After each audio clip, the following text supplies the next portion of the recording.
Unang possession pa lang idol, tignan nyo to. Sa pag-atake nila Ravia, andyan po si Wemby. And kaya niyang umepekto dyan kahit na hindi siya masyadong malapit kay Jake dahil sa haba-haba naman niya. So makikita nga natin na nakatapat siya kay Laravia dyan pero hindi pa rin talaga open yung tao niyang si Jax at kayang abutin ni Wemby yung drop-off dito kung sakali.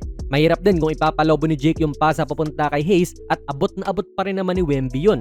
Basically, ang pinaka-posibleng tira mo na lang siguro rito na magagawa ay isang napakataas na floater. Pero baka kahit yun ay maabot pa rin po ni Wemby on the way up. Isa ito sa patunay idol na si Wemby ang pinaka-nakakatakot na defender sa NBA. I have never seen someone na ganito makaapekto ng tira hindi tulad ni Wemby.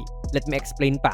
Again dito, kung tutuusin kaya ni Jake to mga idol Recently yung mga puntos ni Jake ay galing sa pangbaba din niya sa mga defenders na tumatao sa kanya. Ang kaso dito, may Wemby na nga po na nag-aantay sa loob. Grabe talaga yung parang overthink ng mga players kapag nandyan si Wemby. Alam na alam nila na kung lalalim pa sila dyan, ng lalalim, tatapanin lang sila nito. So sila na lang din po ang umiiwas at napipilitan sa ganitong mga mahihirap na tira. Parang dito lang idol, nagagamit ni Jake yung wide body niya pero tulad nga nung sinabi natin, andyan si Wemby pag malalim ka na.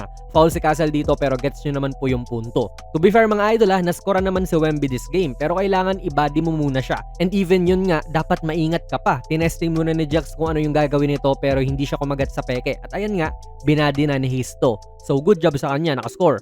Pero how about kung ikaw yung guard? Kunwari itong si Buffkin. Kung gugustuhin mo, may angle ka na rito to drive pero yun nga, nag-aantay si Wemby sa'yo in which dyan nga umeepekto talaga ang presensya niya. Natatakot tong guards, pwede niyang i-body si Wemby pero parang nauuna yung takot So hindi na lang tinutuloy. Ipinasa kay Kennard tapos ganun din idol, napapapreno sila once nakikita nilang sasalubong na po itong si Wembanyama.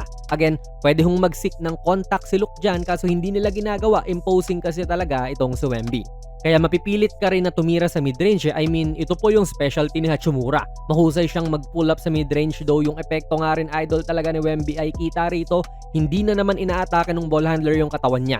Kahit na posibleng-posible ito ngayon. Yung mahirap din kasi dyan kahit na mausog mo siya sa payat niya, tila andyan pa rin siya dahil nga ang haba tapos ang sipag din. Contest kung contest sa jumper ni Rui rito.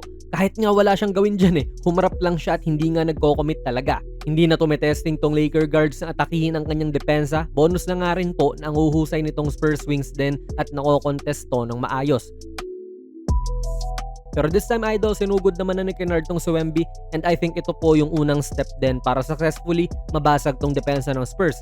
Kasi sumisimbolo to na hindi katakot sa depensa niya Imbis na mag-pull up lang at ilagan siya, nag-decide nga po si Luke na umatake pa at lumalim pa. Hindi man to nag-end up sa tira sa loob, pero mas nag-flow ang opensa. Tapos nag-ala Steph Curry si Kennard sa relocate na ito. 26 minutes lang pong naglaro si Wemby mga idol pero nagka 40 points siya. Hindi na rin siya naglaro sa buong fourth quarter. Wala akong stats pero sure ako na kapag nasa floor siya, bawas po ang mga tira nitong Lakers or even yung mga nakakalaban ng Spurs sa loob kasi natatakot silang umatake pag nasa lubong siya. Kaya I can say din na siya yung pinaka nakakatakot na defender sa NBA. Maybe even sa history. Syempre, may respeto naman tayo sa mga nauna like kina Hakeem, Duncan, Dwight at kung sino pang legendary big man sa depensa. Pero iba tong Wemby idol in my opinion lang naman. Iba yung liksi niya pati yung presensya niya lang in itself being a 7'5 alien.